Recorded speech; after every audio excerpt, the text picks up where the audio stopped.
കഥ അതുണ്ട് ഇതിനകത്ത് ഭാഗം 1.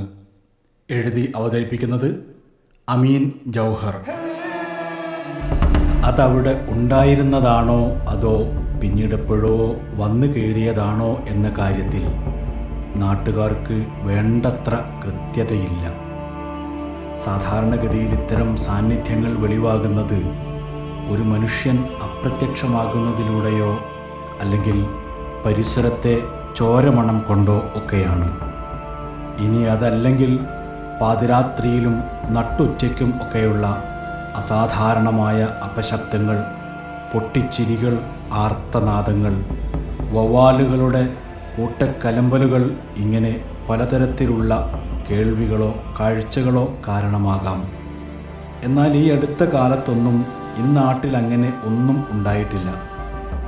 കാലങ്ങളായി നാട്ടുവൈദ്യം ചെയ്തിരുന്ന കുറുവൻ മാണി മരിച്ചത് 99-ാം വയസ്സിലാണ്. നൂറ്റാണ്ടിൻ്റെ ഒരു നുള്ള് കുറവിനപ്പുറം ആ മരണത്തിൽ പ്രത്യേകിച്ചൊന്നും ഉണ്ടായിരുന്നില്ല. നാട്ടിലെ പെണ്ണുങ്ങളുടെ പേരെടുത്തിരുന്ന ചേടിച്ചിത്തള്ള മരിച്ചത് 100 കഴിഞ്ഞ് 4-ാം നാളാണ്.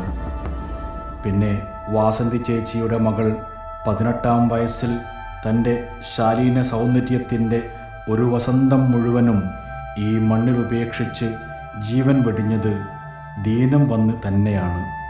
ഡോക്ടർമാരൊക്കെയും സാക്ഷി പറഞ്ഞ സാധാരണ മരണം തന്നെയായിരുന്നു അത്. ഇവിടുത്തെ പൂച്ചകൾക്ക്, നായ്ക്കൾക്ക്, കാക്കയ്ക്കും കുയിലിനും ഒക്കെ സാധാരണയിൽ നിന്ന് വ്യത്യസ്തമായ നിറങ്ങളോ ശബ്ദങ്ങളോ ഒന്നുമില്ല. അങ്ങനെയൊക്കെയാണെങ്കിലും ഇതിനകത്ത് അതുണ്ട് എന്ന കാര്യത്തിൽ നാട്ടുകാർക്ക് തർക്കമില്ല. പകൽ 12 മണി കഴിഞ്ഞ് 4 മണി വരെയും വൈകുന്നേരം സന്ധ്യ കഴിഞ്ഞും നാട്ടുകാരും ആ വഴിക്ക് പോകില്ല. ഭീതിയാണോ മറ്റെന്തെങ്കിലുമാണോ എന്നറിയില്ല. അവരാ പരിസരത്തെ അത്ര നല്ലതല്ലാത്ത ഒരിടമായി കണ്ടു.